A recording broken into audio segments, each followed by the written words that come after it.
Hi there, welcome back to the YouTube channel. I'm back again. This is another one of the decks that I've put gameplay videos up of, but I've never actually done a deck tech on, so another one I'm correcting and getting sorted out today while I've got a bit of time.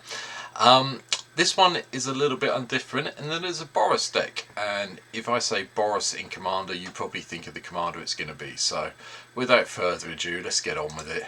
Here's Winota, Joiner of Forces, 2 red-white, legendary human warrior for 4/4.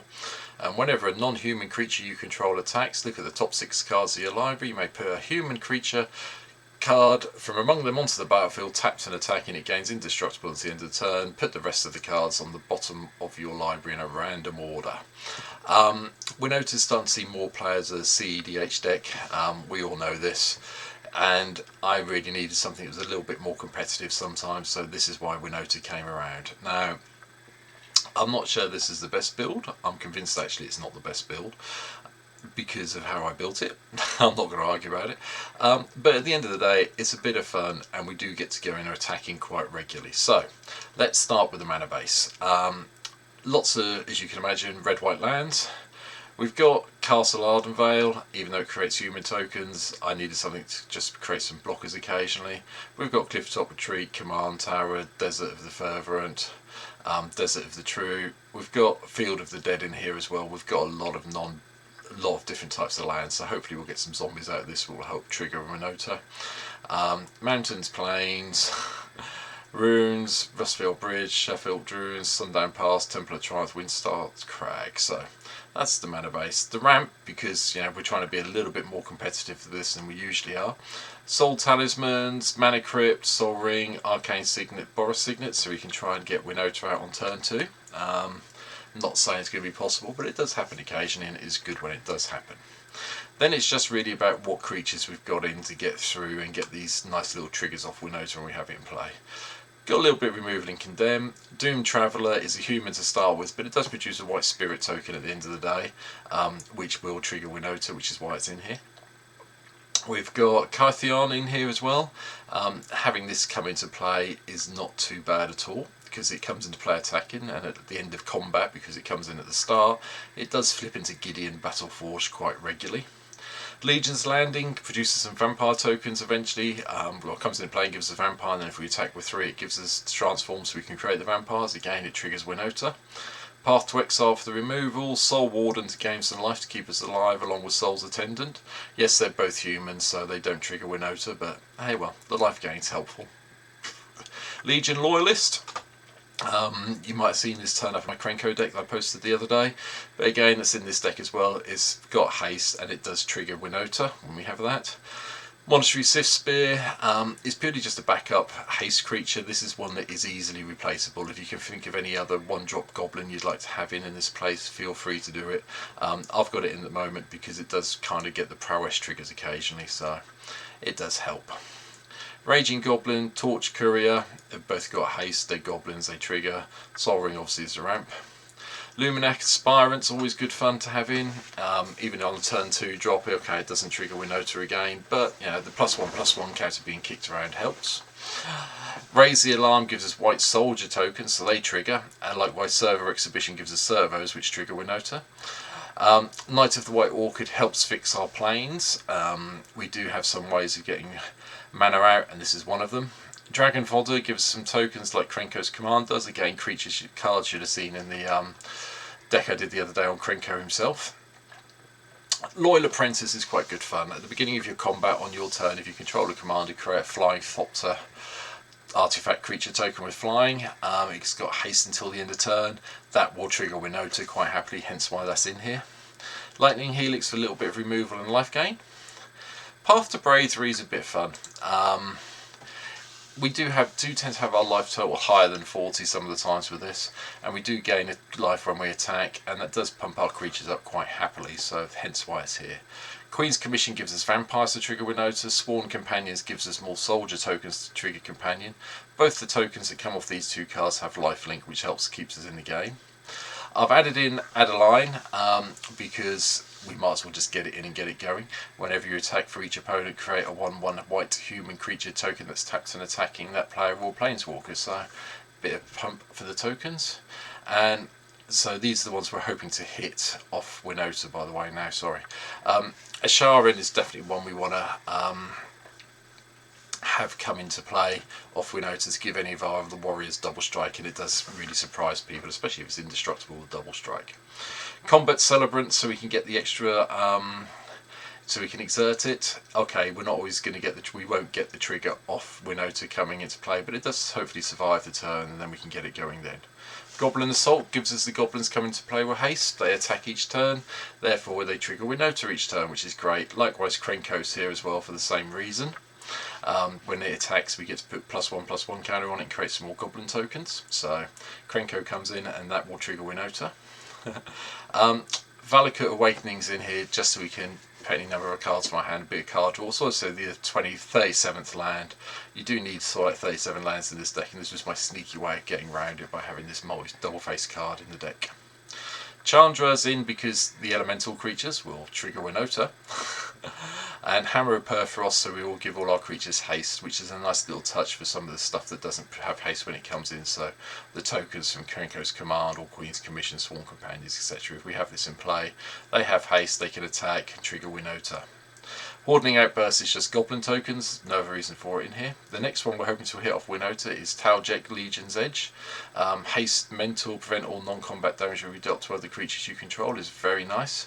And the ability to give the first strike for a red and a white is sometimes relevant. Not always, it's more the prevent all non-combat damage is really good. Dragon Scale General makes something really, really big. Again, it's something we hit off Winota. Felidar Retreats in because we can create the nice little cat tokens when the lands come into play, which will be part of the Winota triggering ability. Odric is an afterthought really. Again, there's another card I'm not sure about. It could come out a bit like Monastery Swift Spear. I'm not sure what I'll put in for at the moment, but if we've got things having abilities, you know, we've got some things with flying and so on and so forth, it could be really useful for us in the deck. Smothering Tithe to help with the ramp. You know what this does now. If you don't, I'm sorry. I'm not talking about it anymore. Everyone sees Smothering Tithe, and I would imagine they see it now. Tyran, Champion of Freedom. At the beginning of your own step, if you attack this turn, create a 1/1 white human creature token. Yeah, just a little bit of token generation, which will help. Hero Blade Hold for the white soldier tokens it creates when it's attacking. Obviously the first time it attacks it doesn't get them, but when you attack with it turns after that they come into play, and if you stack your triggers right, I believe you can get Winota triggers off the tokens as they come in. Conigum is one of the things we're hoping to hit off Winota to pump all our other creatures up by +1/+1. The other version of Odric's in here as well. It helps if we've got this attacking with 3 other creatures on a turn after it's come into play, so we can choose what blocks where and when. Porphyros is here because we are getting creatures coming into play, so we might as well deal some damage to our opponents when they come into play. Bruised Tar Boorish Herd is here as well, just to give when it enters the battlefield or attacks, which is quite important because when it enters off Winota you can do this bit. You can give one of your creatures double strike and lifelink, and that has saved me on a few occasions when I've played this deck. Firemane Avenger's in for the battalion ability. When it attacks into other creatures attack, you basically get to do a lightning helix with it. It's also an angel, so it will trigger Winota. Heroic Reinforcements is an interesting card. Yes, it's a little bit expensive at 4 mana and a sorcery, but it does give you 2/1/1 white soldier creature tokens, and all the creatures we control get +1/+1 and gain haste. So basically for 4 mana on 1 turn, you get 2/2s with haste. Okay, they go down to 1/1s a turn afterwards, but you know, they trigger Winota because they're not humans, even though they're soldiers. Blade Historian is stupid. If you can hit this off Winota, as you all know from when Winota was doing Will and Pioneer, this was one of the key cards in the deck, and triggering Winota is just stupid with this card, and it comes into play and attacking creatures automatically get double strike when it comes in, so it's very, very nice. Angel Invention to pump our creatures up, and also we're going to do the Fabricate bit. The Fabricate bit is always going to be the servos, just so we can get more Winota triggers. Archangel of Thune for the life gain side of it. It works well with Path of Bravery as well. Pumping all your creatures up is just silly. And Cathar's Crusade, when you do get creatures coming off Winota, you get to put +1/+1 counters everywhere, which is just great. Zealous Conscript's also good fun, because if you do hit this off Winota, you can nick the biggest blocker of one of the opponents you're attacking, and it doesn't do anything, which means you get more damage through. Siege Gang Commander comes in. We do get the 3 Goblin tokens as it comes in, so you get 5 power for 5 mana, and 4 things, or 4 ways of triggering Winota if you're going to attack. Hultai Warrior Poet I put in because it gives us a dinosaur token more than anything else, and you know, the +2 occasionally does let us gain some life, which keeps us alive. It's also got -X, lets us divide the damage, and then creatures dealt damage this way can't block. So you could go -3, ping some of the 3 biggest blockers your opponents have got in play, and that then means you're going to get your damage through past them, so bear that in mind. Tyran, King of Kildrins here. When we're dealt damage, we create those white soldier tokens, again more ways of triggering Winota.